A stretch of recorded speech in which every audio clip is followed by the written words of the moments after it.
Bom, meus irmãos, hoje a nossa palestra, o tema da nossa palestra é conduta espírita. É uma coisa bem interessante. Esse tema, ele é título de um livro que foi psicografado, pelo Valdo Vieira, pelo espírito André Luiz.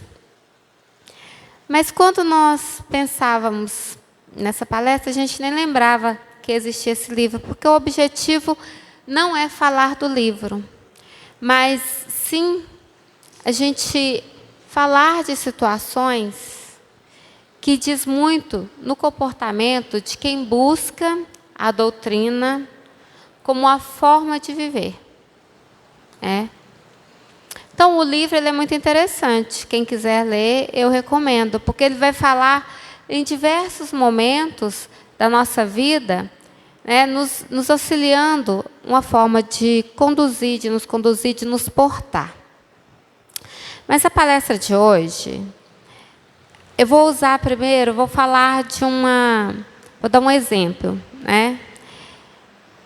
A gente tem, dentro do meio espírita, em qualquer meio religioso, conduta moral. Dentro do meio espírita, nós temos como bandeira a prática da caridade. Então, nós, por associação, por ser um tema, quase que uma sugestão, o espírita entende que nós vamos nos redimir na medida em que vamos ser instrumentos de Jesus na prática da caridade. Entendendo que a caridade, segundo Paulo, na sua primeira epístola aos Coríntios, é sinônimo de amor. Então, a prática da caridade é o ato de amar com o maior desprendimento possível. Mas vamos falar de uma forma bem interessante, como em muitas situações nós usamos 2 pesos e 2 medidas. Todas as vezes em que eu ou qualquer um dos nossos irmãos aqui palestrantes, nessa casa ou em outra casa, pegamos esse microfone e vamos falar do Evangelho de Jesus, vamos falar da codificação, vamos falar do ponto de vista moral, do ponto de vista filosófico ou científico da doutrina espírita, nós temos uma responsabilidade muito grande. Porque quando a gente está preparando, está estudando, está procurando nos informar, nos aparatar, para trazer para vocês o conhecimento sobre a ótica da doutrina, nós temos que refletir muito sobre a nossa própria conduta. Então, quando eu falo, eu estou falando daquilo que eu aprendi, daquilo que às vezes eu estudei. Mas isso não diz muito sobre mim. O que vai dizer muito sobre mim são as minhas ações. E o que diz muito sobre o espírita são as suas ações. A nossa casa, vamos dizer assim, eu vou brincar com a palavra. Nossa casa é uma casa laica. Falei que eu vou brincar com a palavra laica porque eu sou professora e a educação no Brasil ela é laica. O que significa ser laico? Significa que nós não podemos, dentro da educação pública, deixa eu enfatizar isso, privilegiar esta ou aquela religião.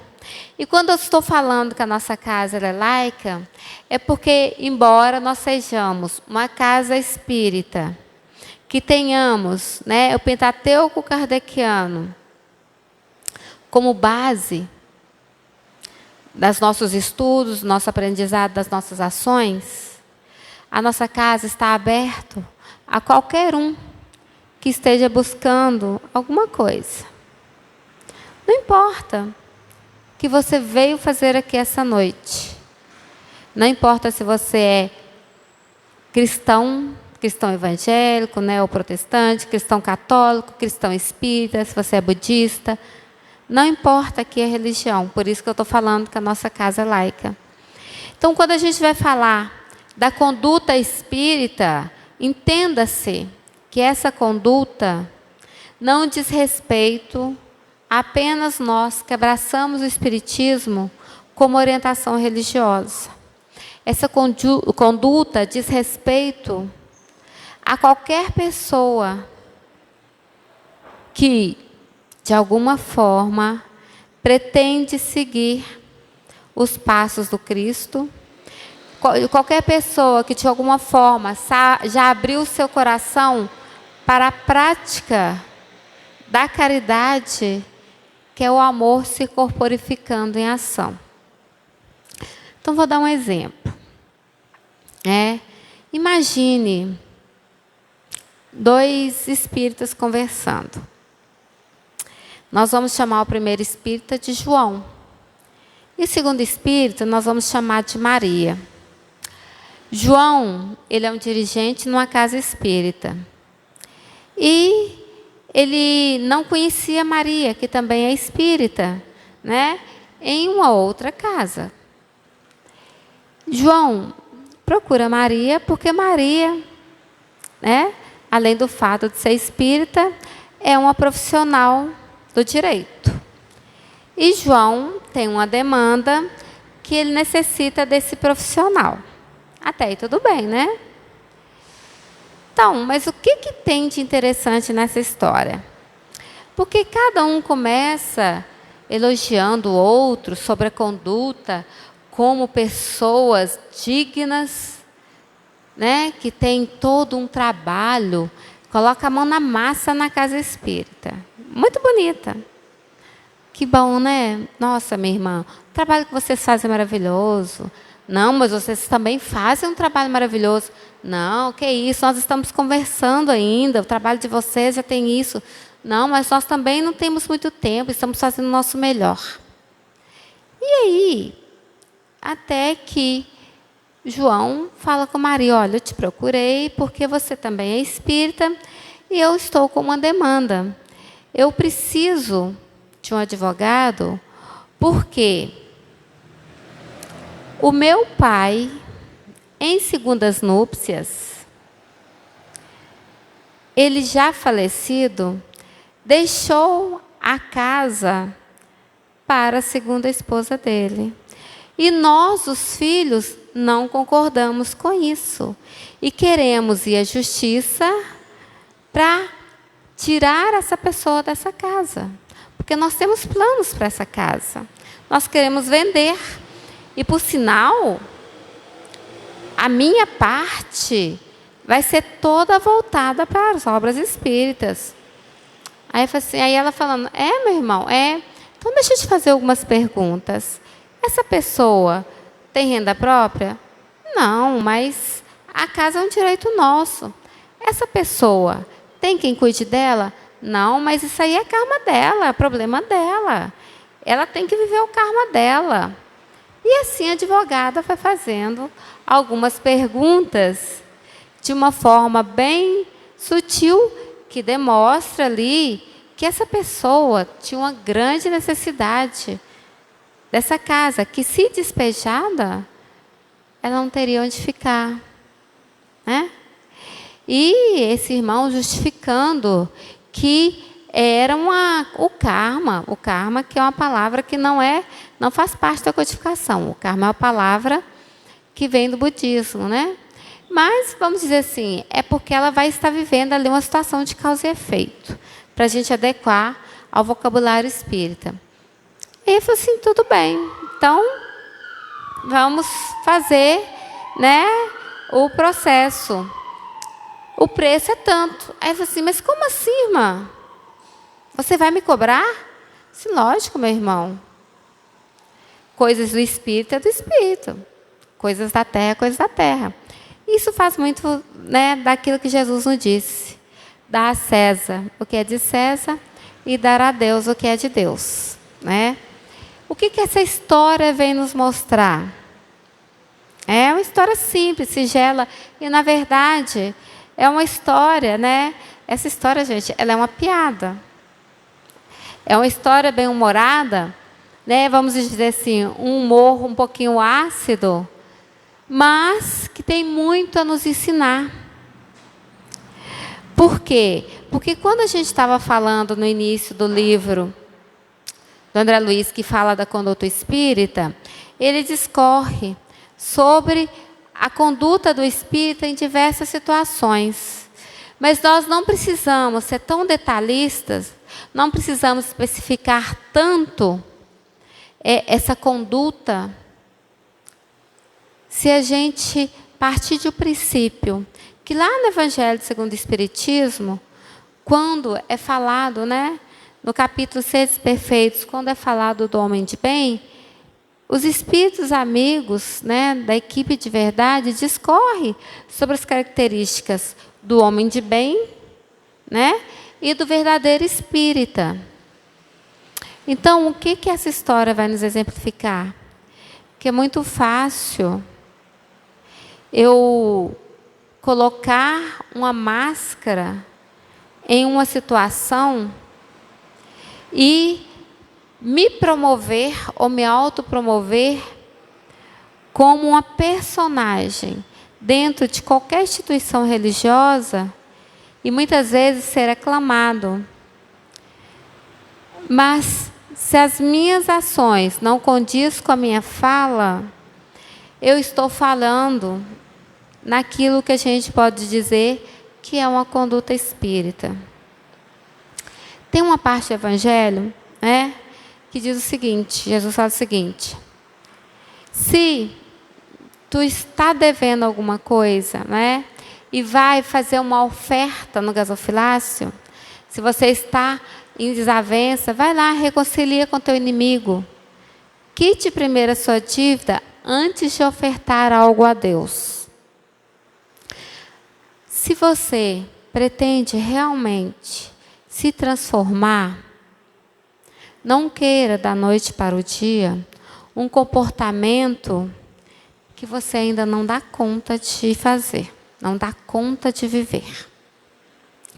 Para nós entendermos e começarmos a pautar a nossa vida no que a gente chama, numa conduta espírita, que é pautado nos valores do Evangelho, nós primeiros precisamos nos reconhecer dentro das nossas fragilidades de seres em evolução. O que são essas fragilidades? São o que a gente pode chamar de defeitos, ou as nossas imperfeições, que pode estar mais evidenciada do que as nossas qualidades em algum momento da nossa vida. Então, quando a gente está falando em comportamento, em ações, a gente tem sempre que pensar nas pequenas atitudes que nós temos em nosso dia a dia. Porque, de forma grande, às vezes é muito fácil ter uma conduta dentro do que é pautado e que é pedido no Espiritismo, no cristianismo, ou em qualquer orientação religiosa, ou em qualquer movimento filosófico que é pautado no bem, no amor ao próximo, no respeito ao próximo, principalmente. Porque quando eu respeito o meu próximo, fica muito mais fácil eu amar o meu próximo. E eu lembro que há algum tempo, a gente, em uma reunião de mocidade, nós estudamos um texto do Emmanuel que falava da cruz de ferro e da cruz de palha. Quando a gente vai fazer um parâmetro, parece que a cruz de ferro é aquela cruz mais difícil de carregar. Então, quando a gente pensa nas nossas falências morais diante de uma prova, é porque a cruz de ferro estava muito pesada. E se eu falar com vocês agora que isso é uma grande ilusão da nossa parte. Sabe por que eu falo que é uma grande ilusão? Eu gosto muito de trabalhar com exemplos, então vou dar um exemplo aqui bem claro. Toda dor e sofrimento que é visível aos olhos da sociedade causa compaixão. E se nós estamos passando e carregando uma cruz pesada, que é aquela cruz que é visível aos olhos do outro, as pessoas vão ter a compreensão, vão entender a nossa dor. E essa cruz, em muitas situações, nós vamos encontrar os sirineus que vai nos ajudar a carregar. Essa cruz pode ser uma enfermidade. Essa cruz pode ser uma deficiência nossa, de alguém, uma pessoa querida nossa. Essa cruz pode ser uma grande dificuldade financeira. Eu posso dar vários exemplos do que pode representar essa cruz de ferro. E às vezes a gente vai sustentando a coragem e a força e vai carregando a nossa cruz de ferro. Ela é grande, ela é mais pesada, aparentemente. Mas então o que seria essa cruz de palha? Que é onde muitas vezes nós vamos tropeçar e nos perder na nossa conduta moral. Essa cruz é quando nós, de palha, talvez ela esteja representada naquele parente mais difícil que precisa da nossa compreensão, mas que recebe só a nossa queixa. Essa cruz de palha, ela representa o nosso silêncio diante de situações onde, mesmo indignado, a gente se cala para não contribuir, com, por exemplo, a fofoca, a calúnia. Porque tem situações que chegam até nós que nos deixam indignados. Sabe que assim, você sabia ou ouviu dizer? Fala assim que é muito delicado quando alguém chega falando assim, em alguma coisa que é muito genérica, porque isso pode representar, talvez, algo que não seja verdadeiro. Mas a cruz de palha, ela representa aquela agulhinha. Alguém aqui já sentiu um espinho na mão, no pé? Eu falo na mão porque eu acho que na mão sempre dói mais. O nosso pé ele é mais resistente. Mas às vezes você está aqui, mexendo numa mesa e entra aquela ferpinha, como dói. Aquilo dói mesmo, assim. E às vezes até é difícil de tirar. Então a cruz de palha representa pequenas situações na nossa vida que muitas vezes nós não sabemos administrar, nós não sabemos lidar. São situações que estão presentes no nosso cotidiano, na nossa rotina. Seja no trabalho, seja dentro do lar, seja no local onde nós praticamos a nossa religiosidade, seja na sociedade de uma forma geral. É nessas pequenas situações que a nossa conduta muitas vezes deixa a desejar. Eu gosto sempre de afirmar uma coisa aqui, quando a gente fala no erro. E a gente vai entender que o erro, perante as leis de Deus, dependendo do dogma, das religiões cristãs, ele é aquele grande pecado. Eu gosto muito de falar, não existe diferença no que é errado. Não existe diferença, não tem como você mensurar o tamanho de um erro para quem está praticando o erro. A gente vai mensurar o tamanho do erro em relação à consequência desse erro na vida do nosso próximo. Para isso, a gente vai exemplificar como? Quando uma ação minha, uma atitude errada, atinge uma pessoa, a minha ação é um erro que não tem um tamanho grande, pequeno ou médio. Mas quando atinge uma pessoa apenas, em termos de consequência, vamos dizer que ele pode ser considerado pequeno, quando comparado nas ações de uma pessoa que vai ter uma grande consequência. Eu vou dar um exemplo aqui de uma ação grande que teve uma grande consequência. A gente ouviu algum tempo atrás falando nas mídias sobre o incêndio na Boate Kiss, né, que ocorreu na cidade de Santa Maria, lá no Rio Grande do Sul. A partir do momento que o dono daquela boate escolheu usar um produto mais barato para fazer isolamento acústico e altamente inflamável, ele cometeu um erro que, do ponto de vista das consequências, foi enorme.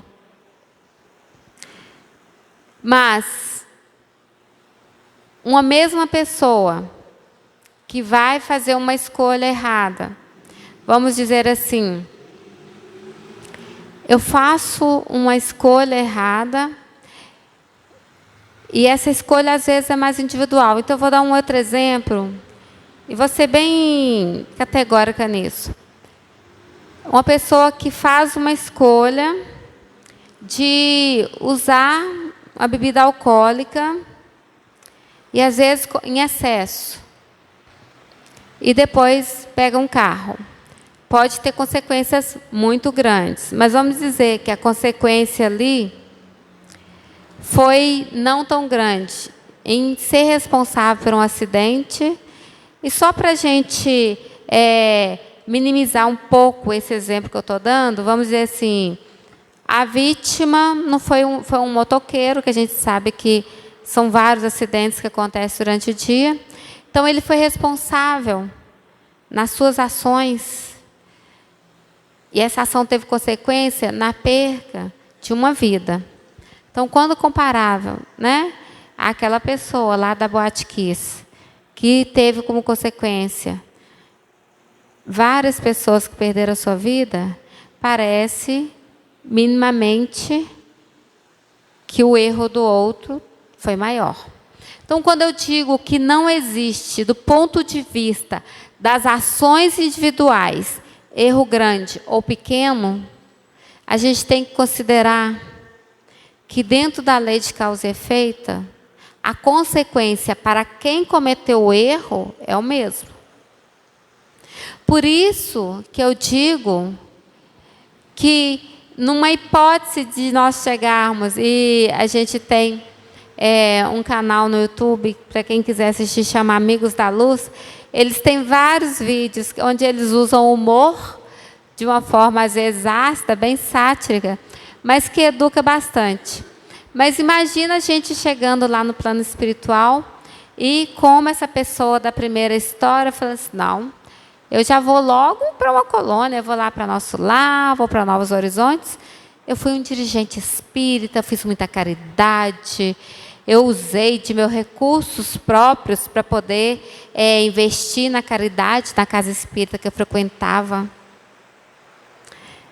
Ótimo, que bom que ele fez tudo isso, né? E chega no plano espiritual. Mas eles pontuam isso de uma forma bem humorada, como se você fizesse uma triagem ali. Então, na sua triagem, espera aí, deixa eu olhar a sua ficha, para ver onde você vai. E, ao mesmo tempo, ali, ele vai encontrar com uma pessoa que, reconhecidamente, fala assim, nossa, essa pessoa está aqui, essa pessoa vai para o umbral. Vamos dizer que, hipoteticamente, haveria esse tipo de triagem. E acaba, ali, quando é observada a ficha dele, ele está em pé de igualdade com aquela pessoa que visivelmente era um criminoso. E talvez não porque, da mesma forma da nossa história, ele queria despejar uma pessoa que tinha necessidade daquela casa. Nós vamos afunilar mais essa conduta. Talvez porque ele fosse um excelente espírita na casa espírita. Mas dentro do próprio lar, ele era um tirano doméstico. Dentro do próprio lar, ele tinha um comportamento abusivo com a companheira, com os filhos. Porque é muito fácil a gente ostentar um comportamento para a sociedade. Quem deve mensurar as nossas ações são aqueles que convivem diariamente conosco. E às vezes, de uma forma inconsciente, a gente não percebe quanta dor o nosso comportamento pode estar causando naqueles que mais amamos. E quando Cristo disse, que é feita uma seleção e que muitos serão lançados nas trevas exteriores, onde haverá prantos e ranger de dentes, ele estava dizendo que nós estaríamos em um local de sofrimento, onde outros estariam sim nessa situação.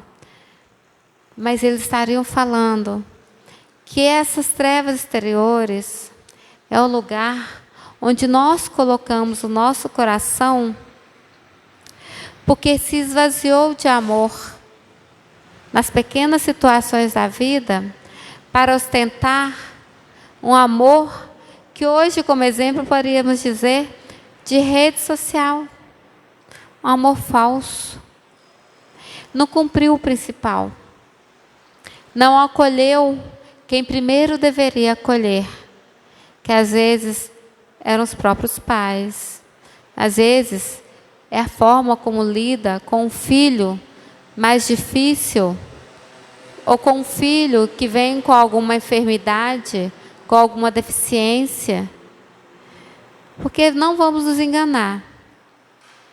Somos todos orgulhosos. Nós ainda nos movimentamos pelo orgulho. E o orgulho é a nossa cruz de palha. É o orgulho que muitas vezes vai fazer com que a gente maqueie a nossa vida, projetando uma resignação que nós não temos. Projetando um amor que nós ainda não aprendemos a cultivar. Projetando uma busca de algo que nós sabemos que nós ainda não possuímos. Nós vivemos em um momento, e fala-se muito na transição. E essa transição, ela está muito relacionada nessas escolhas, que pode ter vários nomes. O Apocalipse vai nos falar,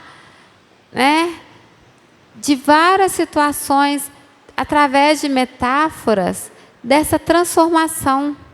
Então, a parte no Apocalipse fala assim: eu vejo uma mulher, e ela sofre as dores de parto. Ela está grávida e está sofrendo as dores de parto.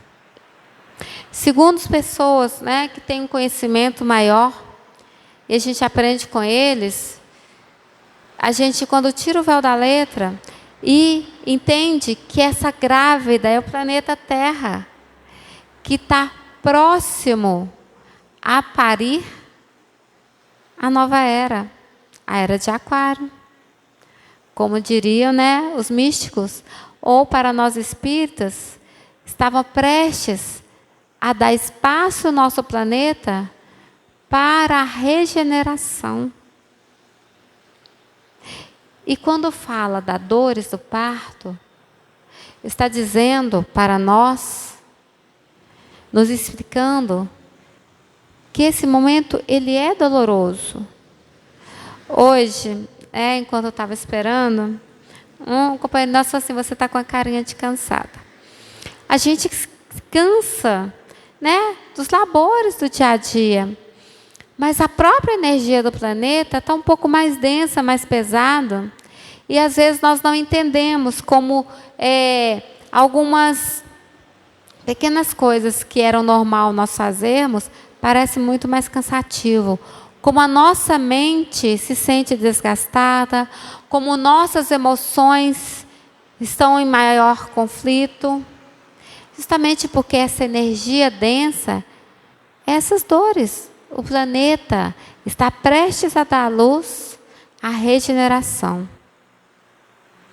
E é a nossa conduta que vai pautar o nosso caminho para a regeneração. E é muito mais complexo do que a gente imagina. Porque nós estamos sempre projetando as coisas na nossa vida, essa transformação de uma forma grandiosa. E é doloroso. A doutrina espírita é maravilhosa, mas ela cobra muito de nós. Porque quando nós conhecemos a doutrina espírita, nós vamos despertando o que a gente chama, que é chamado dentro da psicologia de consciência de si.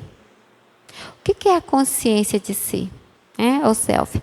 É a consciência que nós vamos nos reconhecer como um todo. Não aquilo que nós queremos ver de nós mesmos. E, fatalmente, essa consciência de si, ela vai trilhar o caminho da culpa.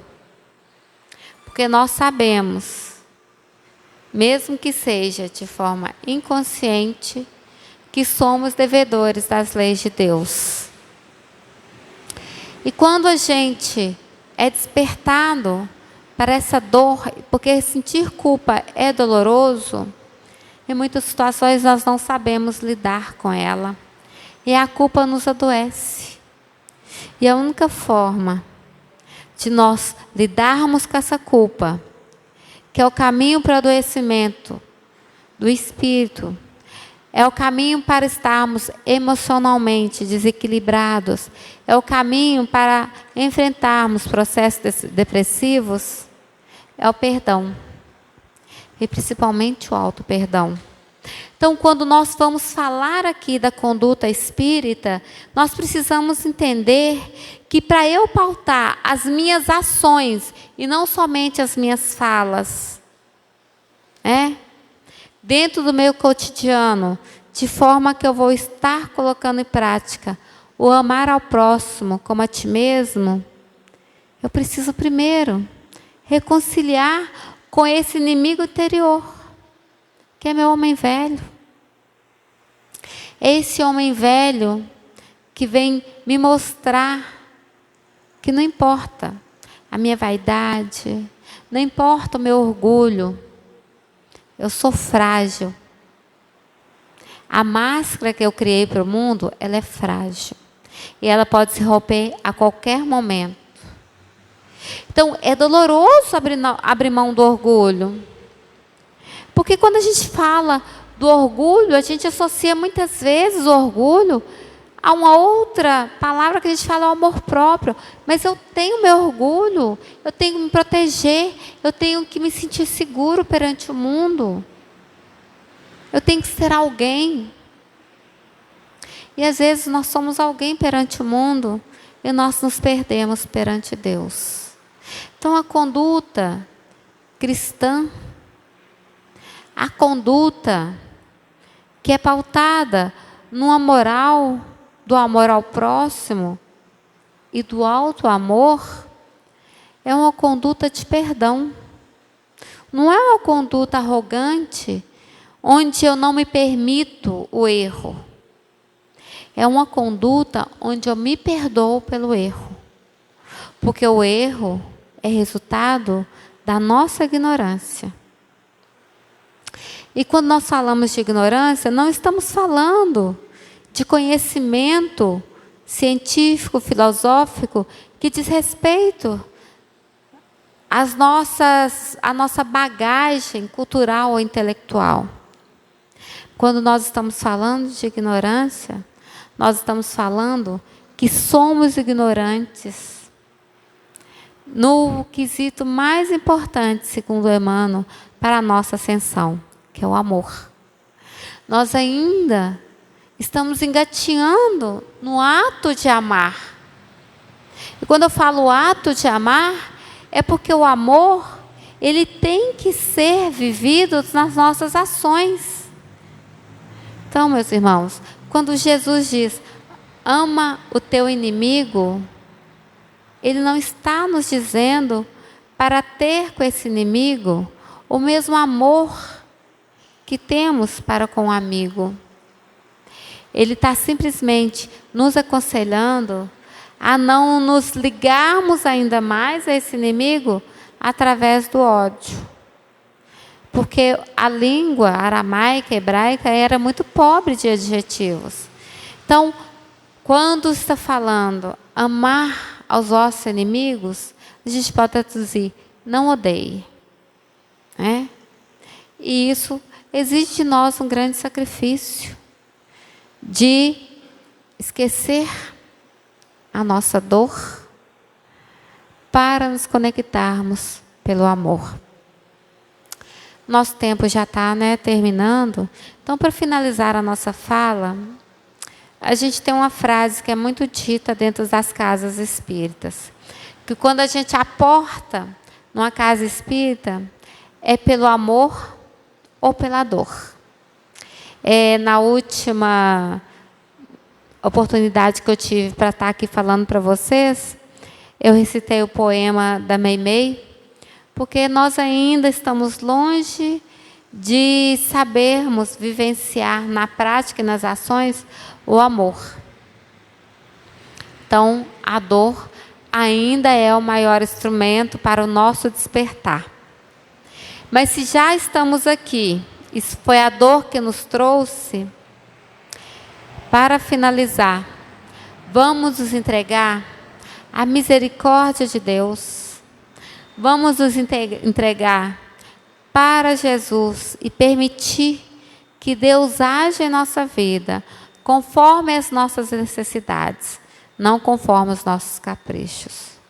Quando eu peço alguma coisa a Deus, eu tenho sempre que pensar que o Pai Nosso, ele não é uma oração, ele é uma grande lição.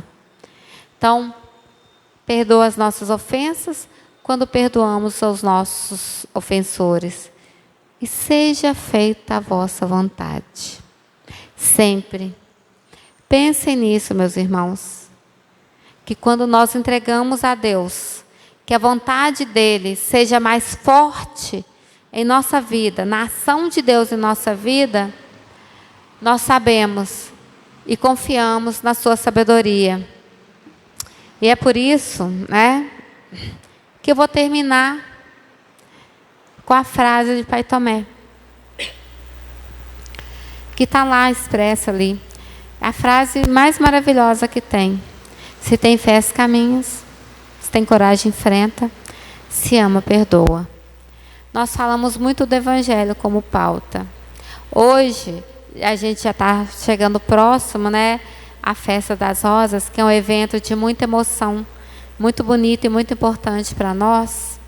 Nós vamos enaltecer a fala daquele que, para nós trabalhadores do Centro Espírita Unidos para o Bem, é nosso guia modelo, um pouquinho mais próximo de Jesus, mas que tem aqui, Orlando, todas as sextas-feiras, fala uma frase maravilhosa. Vamos refletir nessa frase, porque ela não é simplesmente para ser ouvida, ela é para ser vivida. Se tem fé, caminha, porque a fé não nos deixa paralisar. Se tem coragem, enfrenta. A coragem, ela vai nos possibilitar enfrentar o que há de pior, que às vezes é o nosso próprio eu. E se amas, perdoa. Perdoar principalmente a nós mesmos, como espíritos devedores da lei de Deus, mas espíritos de boa vontade, procurando aprender a amar, para assim começarmos a pautar a nossa conduta, as nossas ações, para nos tornarmos homens de bem e para nos tornarmos bons espíritas. Finalizando, futuramente, segundo Emmanuel, o espiritismo vai estar presente em todas as religiões, não como dogma, não como uma transformação em que o mundo todo vai se transformar em espírita, mas porque a sua parte filosófica vai fazer com que a gente compreenda e viva melhor dentro das outras religiões. E isso está muito pautado nessa última parte da frase de Pai Tomé. Se ama, perdoa. O perdão é o caminho para a nossa reconciliação com as leis de Deus. Uma boa noite a todos, uma boa reunião.